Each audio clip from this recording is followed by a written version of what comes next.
Olá, está no ar mais uma edição da série de entrevistas com os novos diretores e vice-diretores recém-eleitos pelas unidades universitárias da Unesp.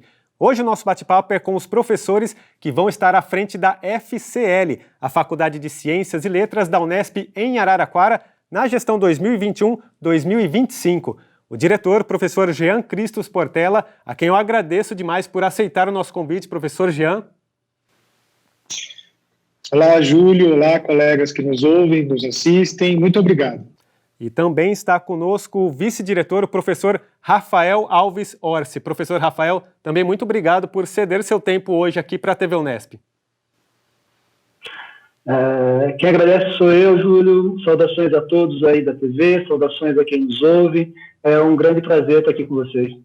Para a gente começar então, professores, vocês já são conhecidos aí da comunidade unespiana de Araraquara, mas eu gostaria que vocês se apresentassem também para o restante da nossa comunidade e falassem um pouco da trajetória de vocês dentro da Unesp até aqui. Perfeito, obrigado, Júlio. Bom, eu sou da área de linguística, né? Da grande área de letras, especificamente da área de linguística.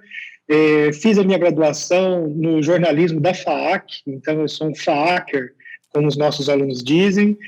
Atuei na FAAC, né, por muito tempo como professor bolsista, professor voluntário, professor conferencista, substituto, e depois vim a exercer, né, na função de professor assistente doutor no Departamento de Ciências Humanas da FAAC. Aproveito para saudar aí todos os meus colegas, né, e ex-alunos. O que me levou, na verdade, nesse percurso, né, do jornalismo na graduação para mestrado, doutorado, pós-doutorado na área de linguística, foi justamente o meu interesse pela linguagem. A minha especialidade é a semiótica, que é uma disciplina que a gente pode chamar de uma semântica geral, né, que estuda o sentido, não só das linguagens verbais, mas de todas as linguagens. Nesse percurso, Júlio, que eu fiz na universidade, a Unesp, para mim, foi fundamental. Saibam que, assim, falei há pouco, fiz minha graduação na FAAC, na Unesp, portanto, depois meu mestrado na Universidade Estadual de Londrina e o doutorado na Unesp. Então, me considero aí um egresso da Unesp, um entre tantos, e que pôde, né, exercer um cargo de professor e contribuir à universidade como um todo, né? Esse percurso também que fiz na universidade foi sempre muito marcado, não só pelo interesse acadêmico-científico, né, que é o que nos motiva, porque ninguém, quando é pequeno, fala, eu quero ser gestor universitário. Isso é uma coisa que acontece conosco, né?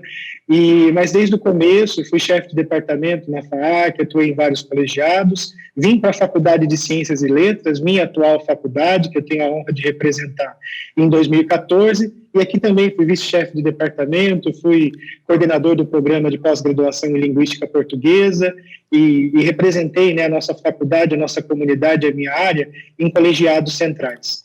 Então, um pouco, acho que em essência é isso, é alguém das humanas, alguém da linguística, né, da semiótica, que se envolveu com a gestão universitária com o objetivo aí de devolver, de multiplicar as oportunidades que teve no âmbito da universidade pública a mais pessoas.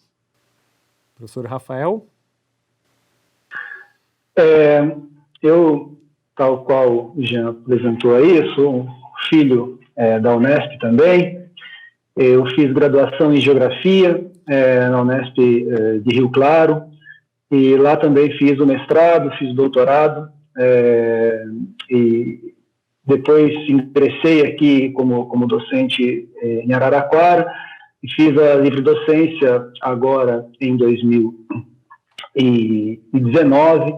Então, é a instituição também que me formou e, enfim, me transformou aí em relação àquilo da expectativa que tinha em relação à vida, né, ao pensamento, sobre a sociedade, sobre a importância do ensino público, ensino de qualidade, que transforma realmente as trajetórias das pessoas, e é uma grande honra poder ser docente dessa instituição na qual eu me formei, e agora exercer a função de vice-diretor, também para poder contribuir com a formação e também com a gestão dessa estrutura toda. eu tenho uma preocupação muito grande desde sempre, né, posso chamar assim, desde lá da graduação, em pensar a qualidade de vida nas cidades, pensar a questão da habitação, pensar a moradia, meio ambiente também. Então, a minha grande preocupação está vinculada à geografia urbana e à qualidade de vida na cidade. Então, aqui a gente tem desenvolvido pesquisas, né, justamente nessa linha, discutindo o quanto é necessário a gente ocupar os espaços públicos, ocupar os espaços da cidade, pensando no direito à cidade, direito ambiental, né, nesses espaços, enfim, a vida na qual nós temos o nosso cotidiano. Essas minhas preocupações de pesquisa. Para a gente falar agora, então, professores, sobre o nome da chapa que vocês escolheram para concorrer e vencer a eleição em Araraquara, que é Diálogo, Participação e Impacto Social. Como que essas 3 palavras, essas 3 vertentes, vão nortear o trabalho de vocês ao longo destes 4 anos? Eu posso começar dizendo, né, falando aqui, a noção que perpassa, né, os ideais que perpassam a nossa gestão, é justamente concretizar aí uma gestão na qual a democracia ela seja defendida de maneira muito forte, no qual a participação ela seja presente o tempo todo, então buscar instrumentos que possam fortalecer e fomentar o diálogo são fundamentais. Então, essa noção, né, do diálogo e da participação, ela é chave para a nossa conduta enquanto gestores de ação, enquanto gestores, que na verdade é algo que nós trazemos, né, conversando bastante com o Jean em vários momentos, mas que nós trazemos de fato como uma forma de ver a vida, de entender a nossa postura diante da sociedade, né? Nós vemos no mundo agora, nesse exato momento, né, com uma polarização muito grande, com problemas gigantescos por conta dessa falta de diálogo. Então, as pessoas elas até se propõem a falar, mas não se propõem a ouvir. Isso é um problema seríssimo, porque você já sai para uma discussão, já sai para um debate com posições tomadas e fincadas, e aí o diálogo ele não avança, né? Você não consegue de maneira nenhuma ouvir o outro e transformar a sua própria perspectiva. Então a ideia de trazer aí como título, né, da nossa chapa, o diálogo, a participação, é justamente uma perspectiva de fortalecimento da democracia nas formas de gestão. Então gerir de maneira compartilhada, com corresponsabilidade, prezando pela participação de toda a comunidade nos seus segmentos. É por isso que nós trazemos essas palavras, conceitos no título da nossa chapa. E obviamente, que nós pensamos no impacto social que a universidade ela pode causar na comunidade, não acadêmica também, além da acadêmica, mas não acadêmica. Então, as nossas ações elas são baseadas no pensamento no qual nós temos que olhar para fora, né? Olhar para dentro no sentido da gestão, no sentido de pensar as articulações, de estruturar as coisas juntos, mas olhar para fora no sentido daquilo que nós produzimos, levar um impacto positivo para a sociedade em diferentes escalas, que são da escala mais próxima, do local, passando pelo regional, mesmo regional, até, quiçá, uma escala global. Então, essa é uma perspectiva, realmente, daquilo que nós temos como universidade, como faculdade, que pode dar uma grande contribuição à sociedade. Então, o impacto social está justamente nisso, né, nesse ponto.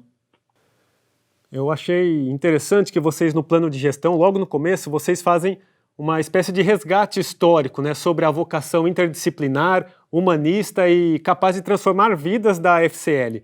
Gostaria que vocês comentassem um pouquinho, então, sobre esse histórico que a faculdade já tem, essa questão do pioneirismo em defesa da área de humanidades como uma área primordial também para a sociedade ao lado das outras áreas.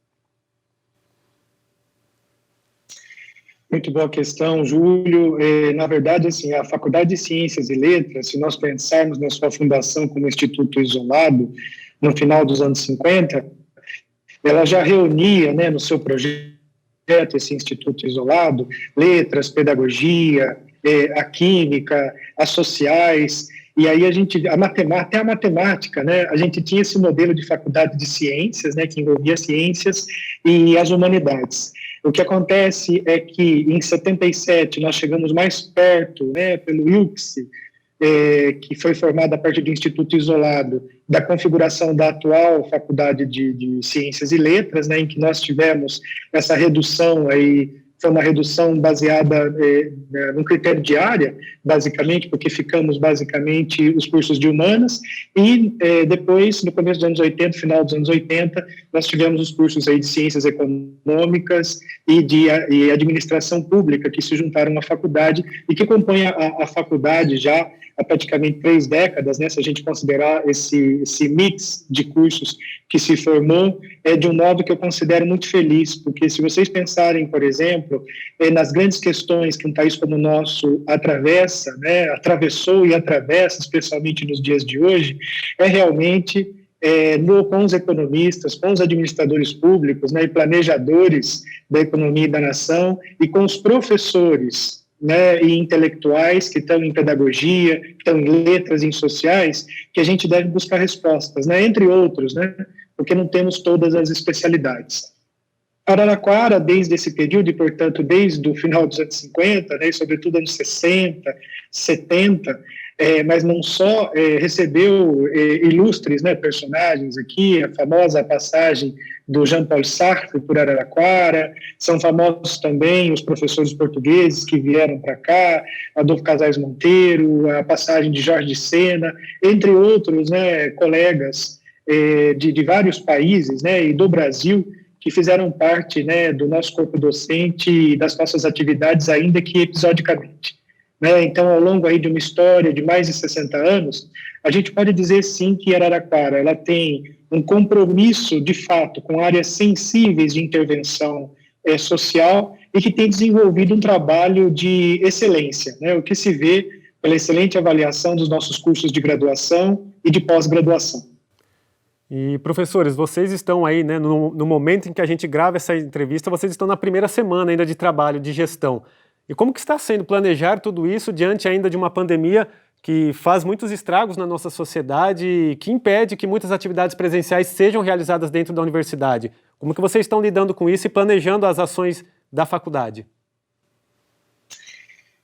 Olha, é uma coisa que a gente nunca tinha pensado, né, eu e Rafael, primeiro, nos candidatarmos, né, contratarmos os colegas, os segmentos da comunidade, fazermos campanhas, né, campanha e, portanto, debates, e depois sermos eleitos e e ter a possibilidade de exercer um mandato como esse durante tempos tão difíceis, né? Porque já existem dificuldades suficientes na gestão universitária, seja em relação à dotação orçamentária, seja em relação às questões acadêmicas, né, didático-pedagógicas e de relacionamento pessoal, né, a gestão de pessoas, que são questões que exigem aí um fino trato. No contexto da pandemia, eu posso te dizer, e por estar muito com o Rafael também durante esse tempo, né, a gente sai de uma quarentena bastante estrita, voltada para as nossas famílias, para as nossas casas, e, claro, em colaboração com os nossos orientandos, né, de mestrado e doutorado, com os nossos alunos, lecionando, né, de grande atividade, mas dentro de casa, nos nossos escritórios, né, para realmente o terreno da universidade.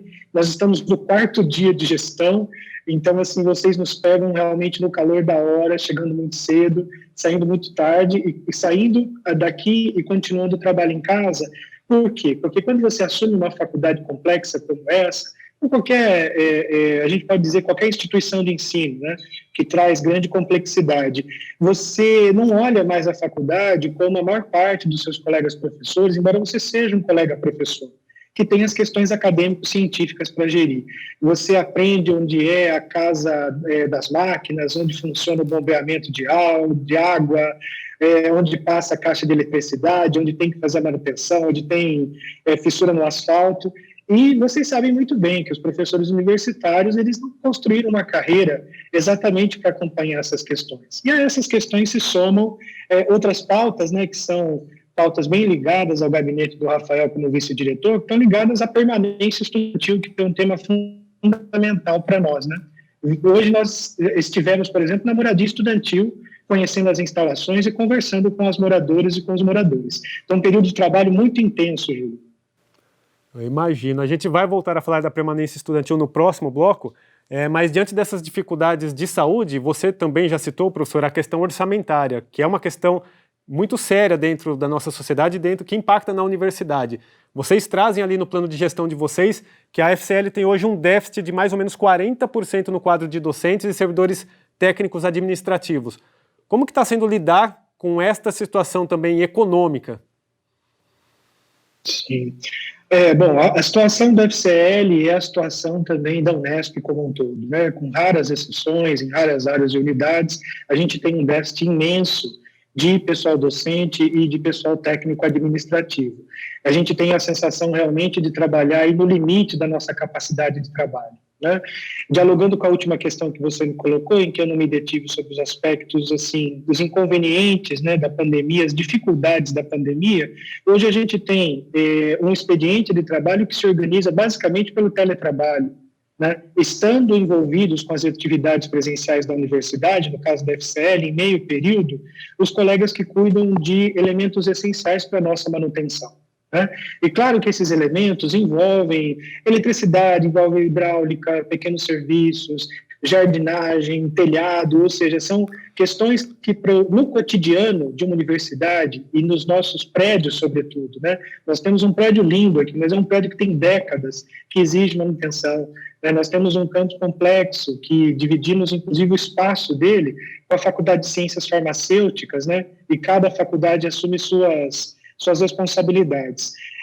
Eu penso que, nesse momento, eu acho que é realmente só muita conversa, muita franqueza e muita crença na ciência e paciência podem nos conduzir ao longo dos próximos meses, porque nós temos vivido, Júlio, como vocês sabem, dia após dia, semana após semana, né? As atividades didáticas continuam à distância, nós estamos aí chegamos a um pouco mais da metade, né, do nosso segundo semestre de 2020, devemos terminá-lo em meados de março e reiniciar o primeiro semestre de 2021 a partir de 19 de abril. E com essa incógnita que se tornou o Brasil, né, em tempos de um plano de vacinação deficitário, de crises com o governo federal, no âmbito do governo estadual, nessa troca de fogo que existe, e a universidade e seus profissionais nesse meio. Se me permite, eu queria fazer uma pequena ponderação também nessa questão, retomando o que o Jean aponta aqui no finalzinho, que nós estamos no meio da pandemia, num quadro de grandes incertezas. Então, todas as ações que são tomadas, elas são dentro desse ambiente de uma complexidade muito grande e de uma incerteza também muito grande, fundamentalmente por conta da pandemia. Nós temos informações, né, e portarias que conflitantes, uma modificação de fases de vermelha para laranja, para amarela, de uma forma com que é colocado, nos gera muita incerteza. É em cima dessas incertezas que nós temos que trabalhar. Então, a pergunta primeira que o Júlio nos faz, né, como que é assumir no ambiente de pandemia? Ora, é trabalhar com um ambiente de uma incerteza muito grande, não que, num outro momento, houvesse certezas, né, com coisas concretas, mas a pandemia nos coloca esse desafio muito grande e que vem ser aí potencializado por um outro problema, que vou pegar as duas questões do Júlio, que vem ser potencializado por outro problema que a gente vai atravessando, que não é exatamente da pandemia, né, que é o quadro econômico das universidades, as questões orçamentárias das universidades e, sistematicamente, problemas vinculados aos seus orçamentos, que são o financiamento da própria universidade e financiamentos externos à universidade que impactam em um dos grandes pilares nossos, que são as pesquisas. Então, se você olha para as linhas de financiamento do CNPq, FAPESP, as reduções que há no financiamento dessas agências, as formas com que vão tomando corpo algumas dessas modificações, elas impactam de maneira muito forte na universidade. Então, nós trabalhamos, eu acho que todos, né, os gestores, os docentes, os servidores técnicos, administrativos, nesse ambiente de incertezas, um ambiente muito tenso. Eu vejo, nós estamos numa tensão muito grande por conta da incerteza colocada pela pandemia, por conta das incertezas vinculadas ao desenvolvimento econômico e as formas de resposta que nós temos dado a isso, chegando a alguns casos ser extremamente dramáticos se você observar um cenário futuro em relação ao número de docentes em alguns cursos, de fato. Então, obviamente que não é fazer, nós temos que reconhecer os problemas para poder agir sobre eles e poder gerir da melhor maneira possível. Eu só queria fazer essa ponderação que nós temos um quadro de grande instabilidade e de incertezas colocado e a forma de gerir, obviamente, que tem que ser pautada por uma leitura dessa realidade muito serena, muito racional e projetada através de cenários, para que a gente haja de acordo com da forma com que esses cenários vão se apresentando, né? Mas isso não tira, de fato, apesar de todos os problemas, isso não tira o ímpeto e a vontade de fazer com que a coisa dê certo e a gente retome, ou pelo menos faça da Unesp, da FCL, grande como ela pode ser, obviamente.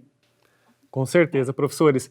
E como que vocês enxergam o papel da FCL em relação a temas tão importantes e que não são discutidos da maneira como deveriam na nossa sociedade atual, que são a valorização da ciência, o combate ao racismo, ao machismo, à homofobia, a defesa da democracia? Como que vocês enxergam o papel da faculdade, o trabalho de vocês e de toda a comunidade em relação a esses temas?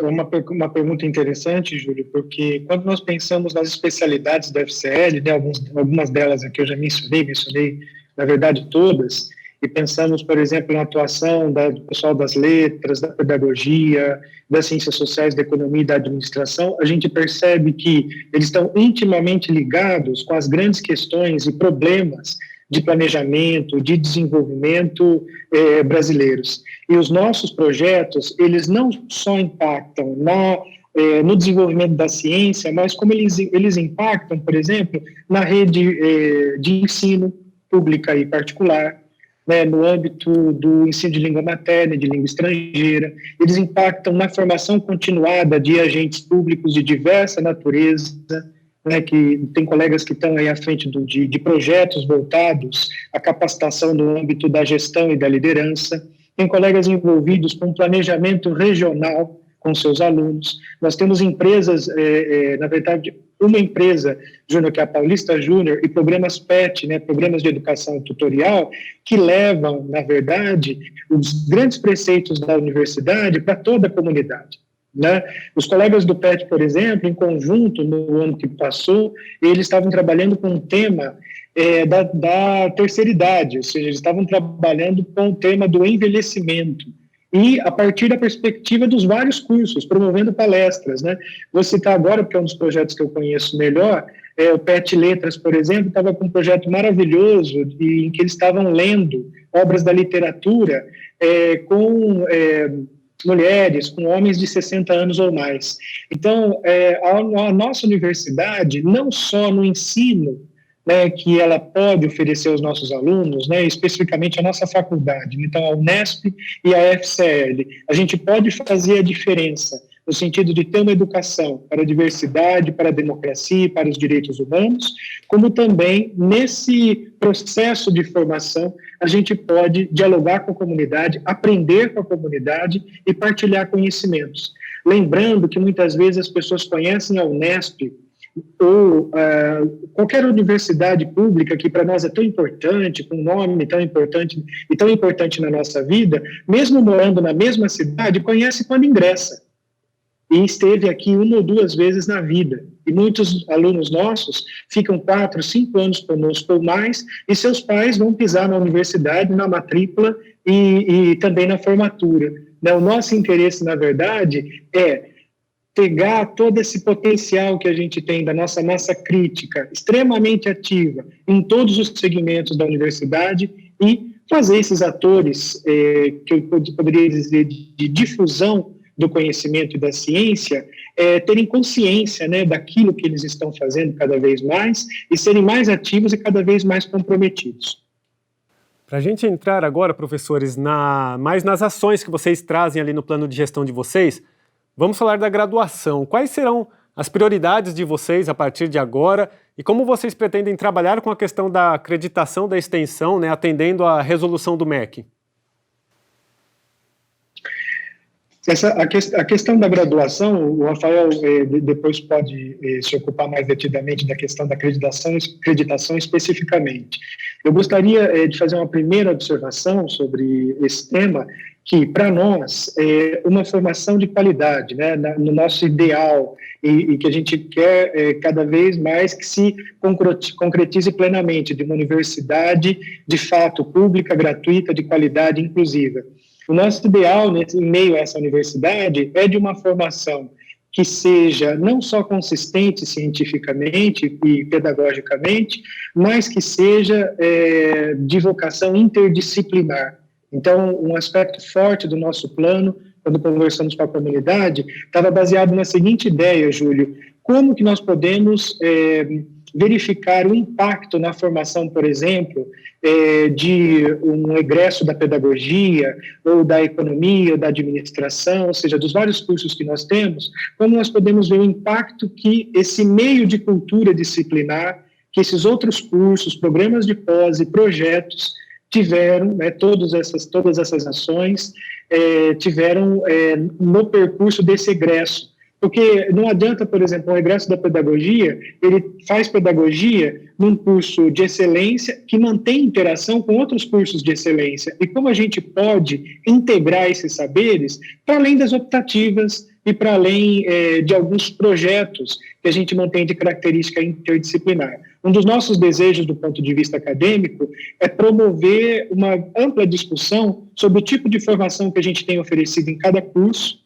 e quais são as relações cruzadas entre curso e entre temas que podem beneficiar a preparação aí dos nossos profissionais, dos nossos egressos, que cada vez mais encontram uma sociedade, um mercado de trabalho que não acolhe o trabalhador por uma etiqueta simples, mas para várias dimensões de atuação, né? Mesmo quando somos professores, né? Para professores que têm um foco nas mais diferentes especialidades. No campo da acreditação, né, da extensão, acho que um elemento chave para a gente começar a pensar sobre ela é justamente a forma como a universidade ela tem que ir à sociedade, não à comunidade não acadêmica, né, se abrir para ela, dialogar com ela, estar junto com ela, a importância dessa abertura, dessa aproximação. E o que o Jean acaba de falar, né, da interdisciplinaridade, por exemplo, obviamente que não há uma realidade fechada em áreas. Nós temos uma realidade, interpretações de cada uma das áreas, nós temos uma realidade. E as diferentes áreas se articulam, se cruzam nessas interpretações, e quanto mais cruzadas elas puderem ser, melhor vai ser essa interpretação, melhor vai ser a ação. Então, a universidade estar com a comunidade é fundamental para a comunidade, é fundamental para a universidade. E aí, nós vamos olhar para a nossa universidade e nós vamos perceber que já fazemos muita coisa, né? Quando a gente pensa nessas ações junto à comunidade local, e aí eu falo especificamente aqui a FCLAR, nós fazemos muita coisa. Fazemos muita coisa com os grupos PET, como foi falado aqui também. Já há vários projetos que são desenvolvidos pelos docentes, pelos grupos de pesquisa, que também se aproximam através da extensão da comunidade. Nós temos muita coisa sendo feita. E a acreditação da extensão, ela deve compreender, articular, identificar todos esses projetos que já vêm sido desenvolvidos e como que eles, de maneira interdisciplinar, podem compor aí, então, essa acreditação. Não é eu leio pelo menos dessa maneira até aqui, não é o caso de se pensar em cursos que já têm uma carga muito pesada, não é o caso de você aumentar disciplinas, aumentar maiores cargas, mas é sim você conseguir olhar para dentro daquilo que já está sendo feito, né, porque muita coisa é feita na universidade e nós não sabemos, muita coisa é feita dentro das faculdades, ali de maneira importantíssima para a comunidade, importantíssima para os alunos, mas de maneira muito discreta, que ninguém fica sabendo muito bem disso. Então nós temos que identificar e articular essas formas, essas iniciativas, fomentá-las, fortalecê-las e esses resultados, sim, serem creditados. No primeiro momento, nós temos que fazer essa identificação. Não é o fato, então, de criar coisas novas, mas sim de olhar para aquilo que nós já fazemos e a potencialidade daquilo que está montado, está estruturado para essa acreditação na extensão. Então, esses penso que sejam um passo importantíssimo, né, para observar essa acreditação, e um passo importantíssimo, para além da questão normativa, né, da resolução, então, do MEC, mas é importantíssimo para fortalecer a legitimidade, inclusive, da universidade junto à comunidade. Né? Uma universidade cidadã, cívica, com ações cívicas, é fundamental, e reconhecer essas extensões e compreendê-las melhor, apresentá-las melhor, articulá-las melhor, é fundamental para a legitimidade da própria universidade, né, junto à comunidade.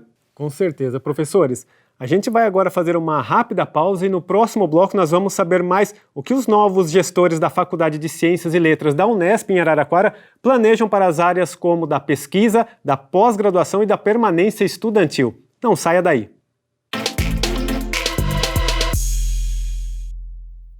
Estamos de volta para conhecermos as principais propostas da nova diretoria da Faculdade de Ciências e Letras da Unesp em Araraquara. Participam com a gente deste bate-papo o professor e diretor da FCL, Jean Portela, e também o professor e vice-diretor da FCL, Rafael Orsi. Professores, vamos falar um pouco da pós-graduação. Quais são as prioridades de vocês para esta gestão, levando em consideração que a pós caminha cada vez mais para um modelo que consiga unir não só a questão da inovação tecnológica, inovação científica, mas também a questão do impacto social? De fato, Júlio, a pós-graduação, ao longo do último quadriênio, né, de avaliação na CAPES, no Brasil se modificou bastante, né, sobretudo nos 2 últimos anos, e nós saímos de uma ficha de avaliação, de um modelo de avaliação da pós, que se baseava muito, né, em itens de produção bibliográfica, na publicação de artigos em revistas de alto fator de impacto, e que passa, né, além disso, a contar em grande medida o impacto do nosso trabalho na sociedade em todas as dimensões. Impacto cultural, impacto científico, impacto econômico, de modo que, na verdade, hoje, quando a gente pensa na pós-graduação, a gente tem que planejar a pós-graduação com um olhar do presente realmente para o futuro. Embora o seu futuro seja incerto em relação às políticas públicas de financiamento e da própria avaliação, né? Nós encerramos um quadriênio agora em 2020, né, 17-20, não sabemos ainda como será a avaliação, né, nesse novo quadriênio, quinquênio que virá, mas o que nós sabemos dessa avaliação é que ela será multidimensional, e ela sendo multidimensional, ela vai avaliar separadamente qual é o nosso desempenho em termos de excelência, sim, na produção científica, mas também nos processos de internacionalização e na nossa inserção social e na nossa capacidade de formação de egressos. Quando formatamos o nosso plano, a nossa preocupação era, já com a nossa comunidade, discutir as bases que podem orientar a FCL nos próximos anos. Daí a necessidade de um plano local de pós-graduação, em que a gente institucionalize um debate que já existe, né?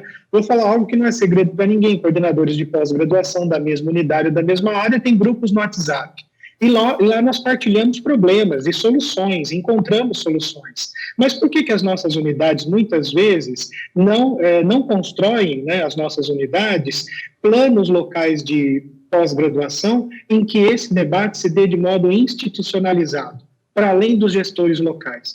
Uma outra proposta nossa é realmente um investimento maior numa política local de autoavaliação, de modo que a gente já tenha procedimentos de autoavaliação. A CAPES tem nos pedido isso no modelo no modelo que está se encerrando agora e nesse modelo vindouro, vai ser cada vez mais importante o programa ter uma visão sobre seus pontos fracos e seus pontos fortes, um planejamento estratégico e, sobretudo, o programa ter a capacidade de avaliar com seus professores, os seus discentes, mestrandos e doutorandos, e seus técnico-administrativos de laboratório e de toda a ordem, na verdade, né, de suporte acadêmico, qual é o trabalho que nós estamos fazendo.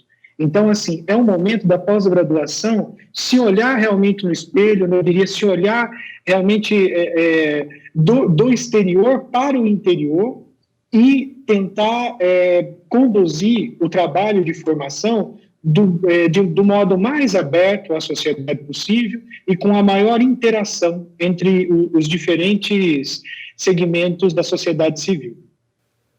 Para a gente retomar um pouco, professor, a questão da permanência estudantil que o professor Rafael já trouxe lá no primeiro bloco, o quanto que ela é importante para a concretização das políticas afirmativas da própria Unesp.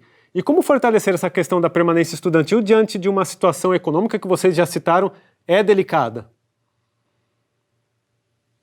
Antes de passar a palavra ao Rafael, eu só gostaria, sobre esse tópico, de deixar claro que, assim, hoje a gente tem discutido muito, né, nas nossas unidades, o que nós podemos fazer como gestores universitários no âmbito das unidades da Unesp para ampliar né, o acesso à universidade e desburocratizar, né, algumas rotinas e redistribuir alguns itens de financiamento de bolsa, etc. O que a gente já percebe, o Rafael vai falar mais sobre isso, é que nós temos, no caso da Unesp, que é uma universidade tão grande, né, e tão diversa, uma universidade multicampus, como a gente diz, eu digo multicampus, não digo multicamp, porque acredito em Maria Helena de Moura Neves, que para quem o plural e o singular de campus é campus e campus.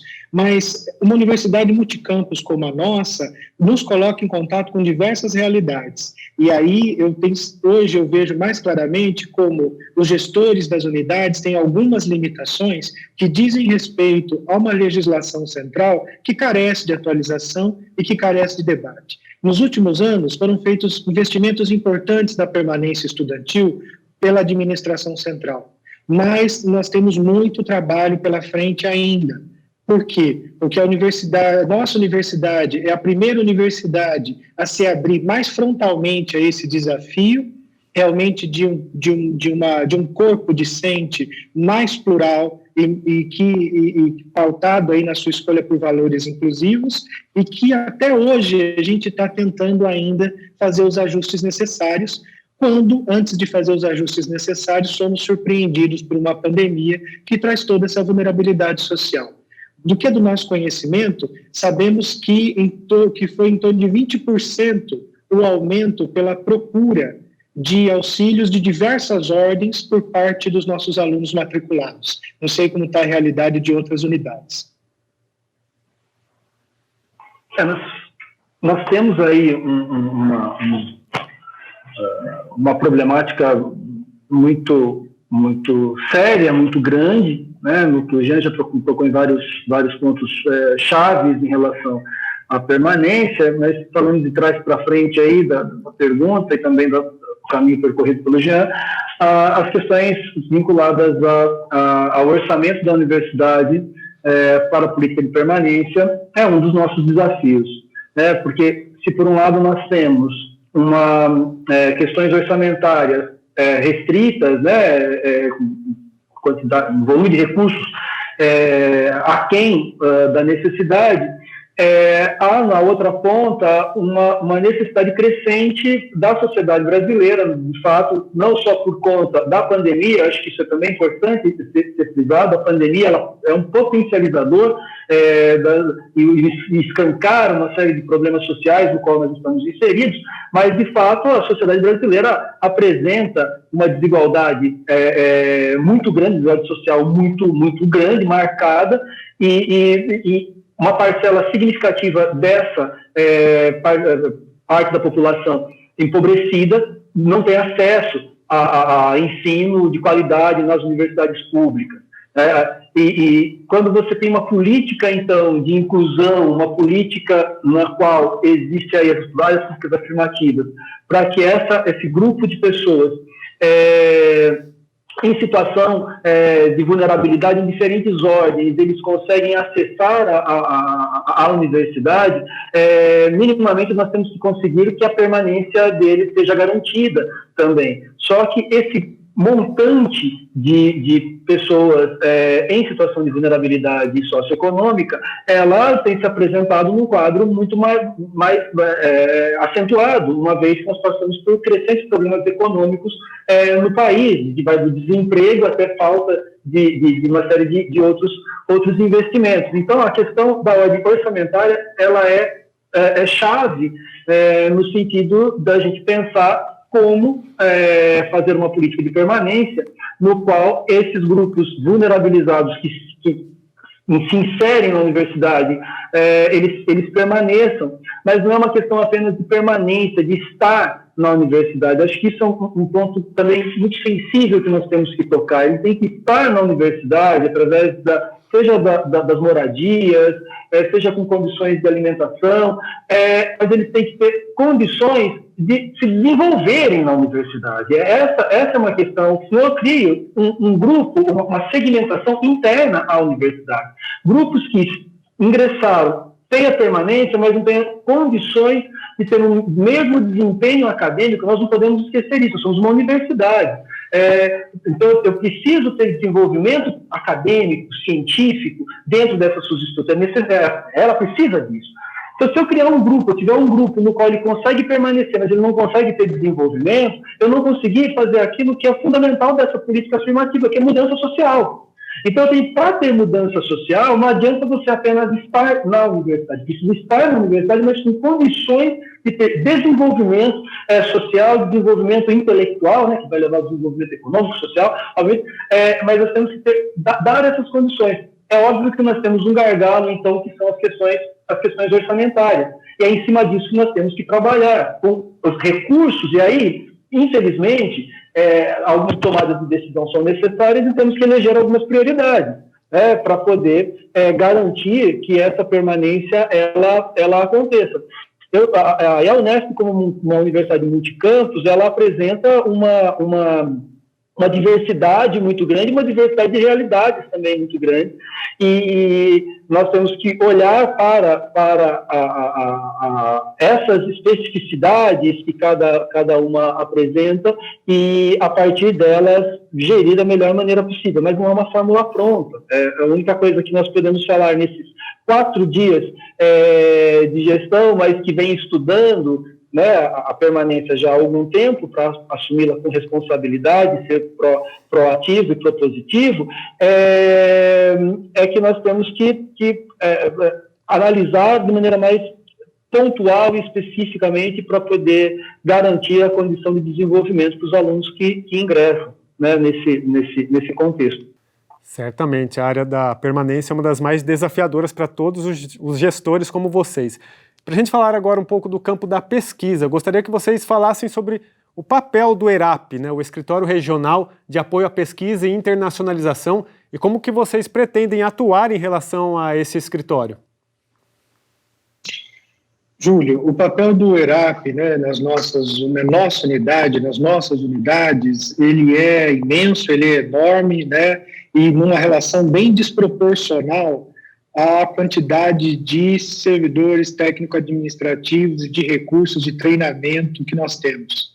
Então, cada vez mais, o escritório ele se tornou complexo, né, pesquisa e internacionalização, ele aumenta a sua complexidade, ele aumenta a sua responsabilidade num mundo globalizado, em que os professores têm contatos com outros pesquisadores do mundo inteiro, e alunos vão e alunos vêm, né? Durante a pandemia ninguém vai e vem, mas um pouco antes da pandemia, né, a gente já tinha tido uma baixa graças ao desastre das políticas públicas em ciência e tecnologia do Brasil dos últimos 2 anos, mas durante muito tempo, né, a mobilidade in e out, né, como a gente diz, foi muito grande.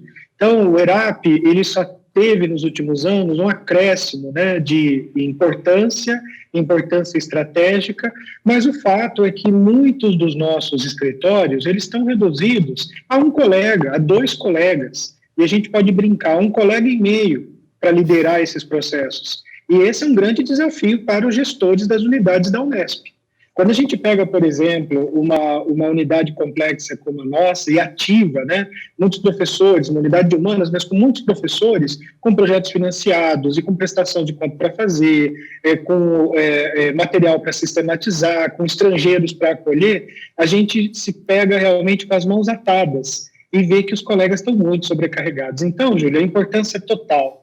E a nossa preocupação, na verdade, é como por meio da redistribuição de algumas rotinas, da integração de estagiários a esse processo, né, que sejam membros da nossa própria comunidade, a gente possa fortalecer o nosso ERAP, que funciona muito bem, e tem uma colega que tem levado, né, que herdou de uma outra colega muito compromissada, e tem levado adiante com bastante rigor. Nesse movimento de fortalecimento do ERAP, para nós, né, foi que propusemos no nosso plano de gestão a criação de um plano de divulgação científica, de uma política local, linguística, né, uma política linguística local, e toda uma preocupação com a formação dos nossos pesquisadores em desenvolvimento, nós consideramos que isso seja fundamental. Porque aí a unidade tem como saber quais são os seus parceiros estratégicos, onde que a gente vai colocar realmente as nossas prioridades, dentro das diversas especialidades, quais são as universidades que são nossas parceiras mais frequentes, e aí a gente se dirige para a comunidade, sempre a partir de uma lógica participativa, perguntando à comunidade onde nós devemos investir e que laços de internacionalização e de pesquisa nós devemos fortalecer.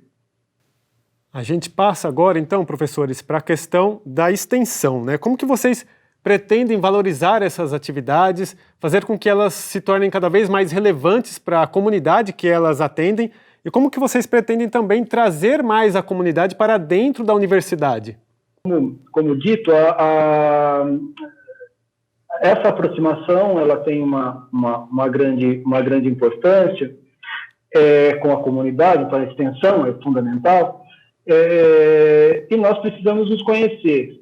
Eu penso que é necessário nós nos conhecermos no sentido daquilo que está sendo feito, da potencialidade, de quais são as articulações necessárias, as aproximações. Então, um congresso no qual a gente possa, primeiramente, um congresso local, no qual a gente possa apresentar esses trabalhos de extensão que são desenvolvidos, chamando atores sociais da comunidade local para participar também dessas discussões, eu penso que seja um dos elementos chaves para poder fortalecer o papel da universidade, aproximar da comunidade e trazer a comunidade para dentro da universidade também. A universidade, às vezes, ela se apresenta como uma estrutura um pouco, como que eu poderia dizer, ela afasta um pouco a comunidade não acadêmica dela, né? Ao passar na frente dessas estruturas, ela não é convidativa para as pessoas entrarem e estarem juntos ali nesse espaço. Então, um dos nossos desafios é como apresentar essa universidade para a comunidade. E eu penso, Júlio, que esse momento da pandemia, para olhar por um prisma positivo também, nos permitiu, através das redes, que aí as redes elas são menos sisudas para atrair as pessoas. Então, clicar num link é mais fácil do que atravessar uma cancela. E aí você não gostou, você sai de maneira mais rápida, né, daquele ambiente, do que se você atravessou, entrou no espaço, ir embora, às vezes é um pouco mais complicado, você tem que ter o seu deslocamento e tudo mais. Então, eu penso que muitas das ações que nós já fazíamos, tal qual uma série de problemas que a pandemia potencializou, mas uma série de ações também extremamente positivas que nós já fazíamos antes da pandemia, agora com a pandemia foram potencializadas. Um rádio da faculdade, TV da faculdade, programas de debate que está vinculado aí, obviamente, que a transmissão do conhecimento, a discussão, né, mostrar das pesquisas científicas para a comunidade, uma outra linguagem que se coloca, desenvolvida por alguns grupos também da faculdade. Aí aqui eu cito o exemplo das Ciências Sociais em Diálogo, por exemplo, que é um canal semanal, tem quase um ano praticamente, de maneira sistemática, toda semana é apresentado um debate que tá aí, né, sendo pululando na mídia e de grande interesse da sociedade. Acho que isso é uma forma da universidade se abrir para a comunidade. E mais ou menos, volto a frisar, clicar no link é menos difícil do que você atravessar a cancela. Então, isso tem trazido mais gente para atividades que são acadêmicas, e refletir e pensar sobre aquilo que está sendo dito. Esse é um papel importante nosso, né, na universidade, e eu creio que esse ambiente que a gente percebeu que ele tem uma potencialidade enorme, nós sabemos fazer, é possível fazer, nós temos pessoas qualificadas para isso, do corpo acadêmico e também docentes.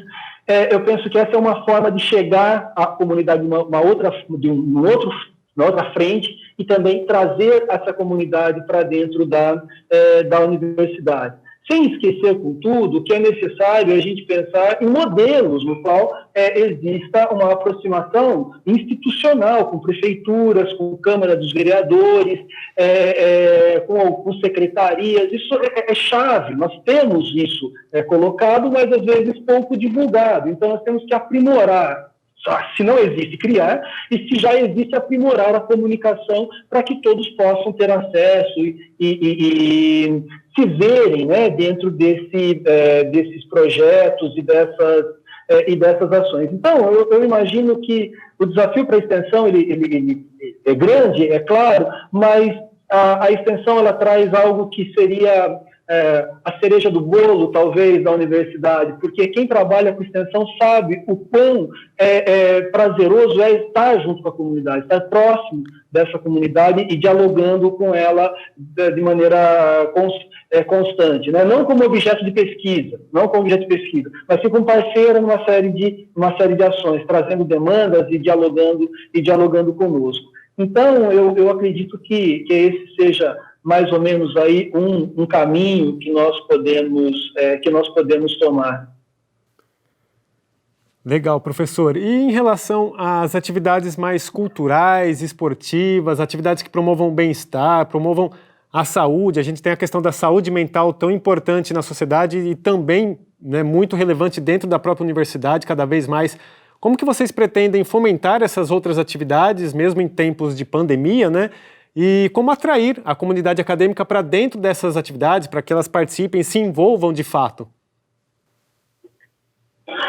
Não está, muitas dessas ações, eu já passo para o Jean dizer um pouco sobre isso também, mas muitas dessas ações, elas não estão, quando a gente fala de atividades esportivas, atividades culturais, fundamentalmente, ela não está fora do escopo da própria extensão, né? Atividades culturais, por exemplo, que a gente dialoga e se aproxima também do que está acontecendo no nosso entorno, em torno da universidade. Então, isso, de muitas maneiras, é um diálogo também com projetos de extensão, ou com ações, com atividades de extensão, para trabalhar a cultura, trabalhar aspectos esportivos, né? Então, acho que isso é um ponto importante. Agora, por outro lado, é fundamental a gente pensar que a universidade, aí eu estou olhando aqui, na sala, agora olhando para o campus, né? Nós temos um campus muito bonito, com grandes espaços abertos, verdes, né? Para estar nesse campus é algo importante e pode funcionar como uma forma de você se sentir melhor, já que ele traz uma série de elementos, né, que podem fazer com que você se sinta melhor nesses espaços. Só que para permanecer nesses espaços, nós temos que ter algumas atividades. E aí entra o campo realmente da cultura, entra o campo do esporte, do lazer. Então, o campus, né, esse espaço no qual nós estamos, é importante que se tenha atividade. Gente gosta de gente, né? Nós gostamos de estar perto das pessoas, nós gostamos de nos relacionar com as pessoas, fisicamente, né? Se você propuser algo para esses espaços, no primeiro momento pode ser mais tímido, depois ganha mais corpo, eu estou certo que a gente vai ter adesão dos diferentes segmentos da universidade. Nós temos que propor atividades para que as pessoas participem. Quando você observa grupos de caminhadas, agora a pandemia deu uma afastada dessas ações, quando se propõe grupos de caminhadas ou corridas, os funcionários, os técnicos acadêmicos, docentes, alunos, se articulavam entre si, vamos fazer uma caminhada no campus no final da tarde. A gente está falando de saúde mental, saúde física, atividade esportiva, né? Se você propuser, por exemplo, aqui nós temos em Araraquara um evento que está acontecendo sistematicamente, que me deixa bastante orgulhoso dessas atividades culturais, que é o Pratas da Casa, onde a gente tem alunos, alguns docentes, os servidores técnicos, também apresentando aí as atividades que fazem do ponto de vista cultural. Enfim, as pessoas participam. O anfiteatro, quando físico, ficava cheio, né? Nós tivemos a versão, esse ano foi virtual também, tinha várias pessoas que participaram, apresentaram as suas performances artísticas ali. Ora, a universidade é muito mais do que a gente discutir teorias e conceitos. Ela é isso, obviamente que também, né? Mas ela é muito mais do que isso. Então nós temos que ter realmente um outro ambiente. Isso no nosso plano a gente discutiu bastante, nós falamos do bem viver, isso é bem viver. Nós vamos passar nessa universidade aqui, muita gente ficou 30, 40 anos, quem está aqui agora, pensando eu, Jean, outras pessoas que mais ou menos da nossa faixa etária, vão ficar por aqui por bons anos ainda. Ora, nós temos que fazer esses bons anos serem agradáveis, esses bons anos serem realmente bons anos nesses espaços. Nós temos tudo para que isso aconteça, nós temos que fazer acontecer. E aí eu vejo que o esporte, a cultura, são elementos-chave para uma melhoria na condição, na qualidade de vida das pessoas que estão dentro da universidade, da comunidade acadêmica, mas também aqueles que porventura possam vir participar, que não são da comunidade acadêmica, ou seja, a comunidade do entorno da universidade. Isso é fundamental, isso é chave para que a gente viva melhor e tenha uma melhor qualidade de vida.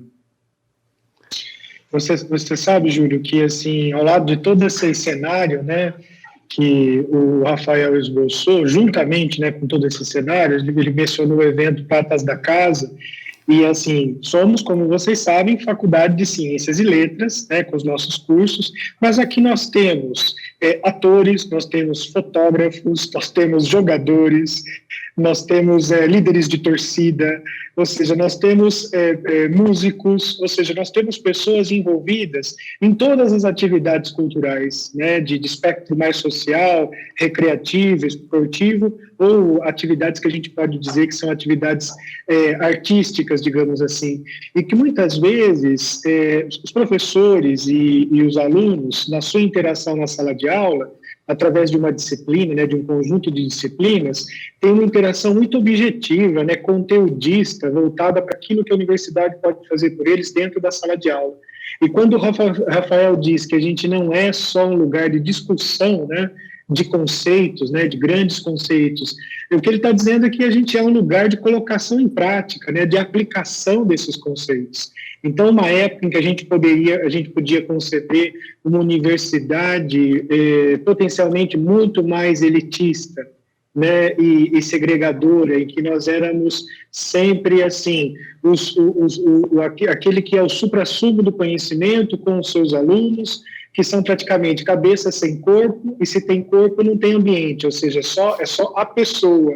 É impossível de se pensar hoje numa formação, numa época em que os nossos alunos estão a todo tempo com celulares na mão, em interação nas redes, descortinando novos horizontes. É impossível que a gente pense numa relação com os alunos que passe pura e simplesmente pelos supostos conteúdos e relevantes conteúdos que nós temos a ensinar. E é curioso porque foi nesse processo da campanha em que, quando a gente decidiu, né, foi fazer campanha, e era muito frequente no meu discurso no de Rafael, que nós disséssemos com toda sinceridade para a comunidade o quanto vocês nos ensinaram sobre a Faculdade de Ciências e Letras. E eu diria agora, o quanto vocês vão nos ensinar. Porque, às vezes, eu entrava no campus e eu via alguma atividade de alguma concentração de alunos, eu dizia o que eles estão tocando. Né? Eu só dedilhava no volante do carro, no volante da bike, assim, e passava. Depois que eu fui entender a nossa fúria capilar, né, uma bateria, uma torcida, ela se apresenta, ela se organiza por diretorias. Nós temos a Atlética Mané Garrincha, que é uma potência dos esportes, né? E os nossos alunos, eles não são alunos só da FCL nesse caso, né? São alunos do campus de Araraquara. Então tem aí lições que a gente precisa aprender com os produtores de cultura e de arte que nós temos no âmbito da universidade. Certamente, a vida universitária é um enorme campo de troca, né, de aprendizados, de culturas, enfim. E para a gente abordar um último tópico com vocês neste nosso bate-papo, eu queria falar sobre comunicação. Tanto a comunicação interna, né, da diretoria com os departamentos, dos departamentos com os alunos, enfim, a comunicação acadêmica aí de vocês, quanto a comunicação externa, né, passando de fora do muro da universidade para a comunidade de Araraquara e de toda a região. Como que vocês enxergam o papel da comunicação? Como que vocês pretendem trabalhar com a comunicação?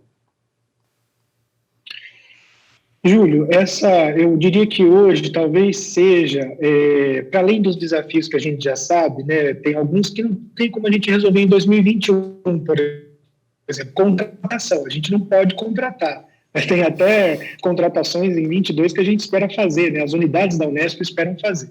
Mas para além daqueles problemas que realmente nesse momento não tem solução, talvez o principal desafio, não só da FCL, mas da universidade, e não só da universidade brasileira, no plano global, seja a comunicação.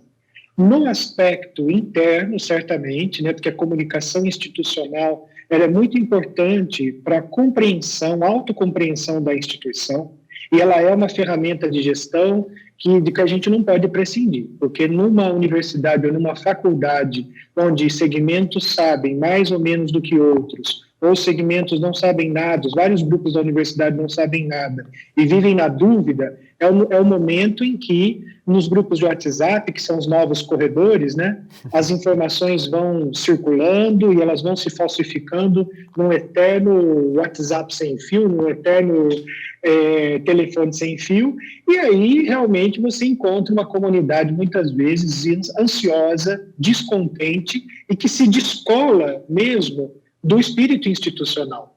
Porque, com todos os defeitos que nós possamos ter, com as nossas qualidades, eu suponho, institucionais, nós somos Unesp, nós somos Faculdade de Ciências e Letras. Então, essa ideia de pertencimento é uma ideia que se perde quando a gente não tem uma comunicação institucional capaz de fazer essas pontes. Então, a gente tem realmente muitas ideias para implementar nesse sentido, tanto com a ajuda, né, dos membros do nosso gabinete, dos nossos assessores, diretamente ligados à diretoria e à vice-diretoria, quanto com a ajuda da STAEP também, que para nós tem sido fundamental, tanto na comunicação propriamente institucional, quanto numa comunicação que seria a comunicação institucional com a sociedade, que tem aspectos de divulgação científica. Né? O nosso site tem funcionado muito bem, os nossos eventos são publicizados e a gente gostaria de potencializar isso, né? Cobrindo mais eventos e fazendo com que a presença da Unesp em Araraquara e da nossa FCL seja potencializada a cada nova ação. Qual é o principal gargalo, ou seja, qual é o principal obstáculo para a gente realmente fazer um plano mais ambicioso? É que os nossos recursos humanos são finitos e cansados, né? Porque todo mundo está trabalhando na capacidade máxima. Mas ainda ontem se discutia isso no Fórum dos Diretores, né? Você fez essa questão, foi uma questão relevante, que é como que a gente pretende, no âmbito das unidades, construir esses mecanismos. E nessa conversa fica muito claro que em cada unidade, a quantidade de pessoas envolvidas é muito variável, entendeu? E às vezes tem muita gente, às vezes tem pouquíssima gente, às vezes não tem ninguém. As sessões que estão envolvidas nesse processo também, isso é muito variável, e a gente vai percebendo como que a nossa preocupação de uma década atrás com a estrutura do ERE, do ERAP, etc., que foi uma coisa pioneira e que ajudou a alavancar a produção da Unesp, agora vai encontrar uma outra fase. Não basta nós termos um escritório voltado à pesquisa e à internacionalização. A gente vai precisar, no âmbito das unidades, de uma política de comunicação muito consistente. Nesse sentido, como a gente já disse entre gestores, entre diretores, a FAAC é uma peça-chave, né? E a nossa TV, de que eu acompanhei o nascimento, né? E foi muito próximo de grandes colegas que passaram por aí, que estão aí, né? Entre os quais você. Eu desejo vida longa à nossa TV e que a gente possa fazer muitas parcerias. Com certeza, professores, estamos sempre abertos a vocês e a todas as unidades da Unesp. Nosso tempo, infelizmente, acabou, né? Gostaria de agradecer demais a disponibilidade de vocês em atender a gente hoje. Professor Jean, obrigado e sucesso na gestão aí de vocês. Júlio, sou eu que realmente agradeço muito a você, agradecendo na sua pessoa, né, claro, mas a todos os colegas da TV Unesp, mande meu abraço aí a colegas que eu conheço, alguns até meus ex-alunos ou colegas de meio, quase colegas de turma da minha época, realmente o trabalho de vocês me orgulha muito.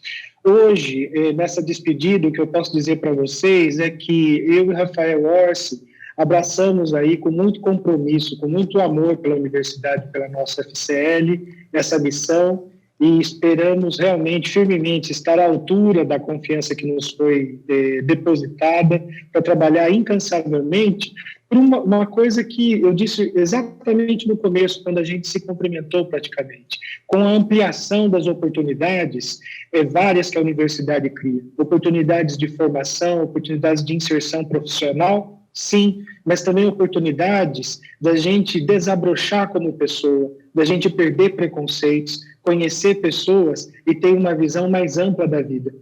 Nessa conversa, em alguns momentos, a gente parece pessimista diante dos recursos, né, porque eles são finitos, sejam recursos financeiros, sejam recursos humanos. No entanto, eu tenho dito em algumas reuniões que talvez na minha vida pessoal eu seja um pessimista ou a coisa mais próxima possível de um realista. No entanto, como gestor, eu sempre me pautei por uma espécie de doentio otimismo profissional. Porque sem um mínimo de otimismo e sem um mínimo de esperança, para a gente atravessar os momentos que vêm a seguir, e nós já atravessamos alguns momentos difíceis, nós não somos capazes de liderar a nossa comunidade. Então, que a gente tem aí anos vindouros muito produtivos e com a ajuda da nossa comunidade, não só da FCL, mas de Araraquara e da Unesp, nós consigamos atravessar esse momento. Com certeza. Professor Rafael, também agradeço demais a sua presença aqui com a gente hoje. Júlio, eu quem agradeço à TV Unesp, você, pela possibilidade aí de conversarmos essa horinha.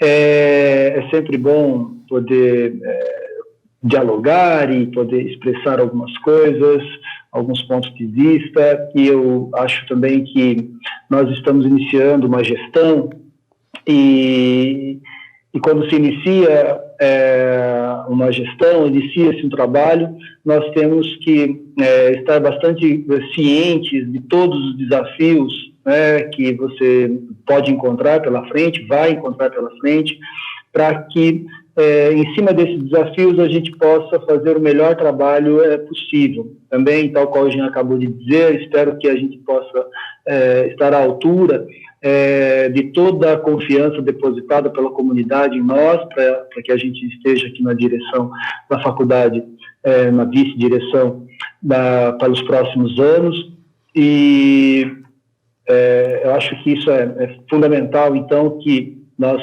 tenhamos clareza sobre as dificuldades, mas tenhamos também projetos e acreditemos naqueles projetos que nós apresentamos e que a gente tenha um otimismo no sentido de que a gente possa realmente executá-los, né? É claro que nós temos total ciência também de que nada daquilo que foi colocado é possível fazer sozinhos, nós precisamos, de fato, conseguir fazer as articulações com toda a comunidade acadêmica, no espírito que a gente falou lá no primeiro bloco, do diálogo, da democracia, da participação, do espírito republicano. Eu penso que então, quero agradecer a comunidade, agradecer a toda a confiança depositada e penso que a gente vai ter um grande e bom trabalho pela frente e que em breve todos nós estaremos novamente podendo aí se encontrar fisicamente e superemos essa pandemia e uma série de males que estão nos afligindo agora. E é isso. Então, fiquem todos muito bem. Um grande abraço nosso para vocês todos. Abraços, obrigado mais uma vez, professores.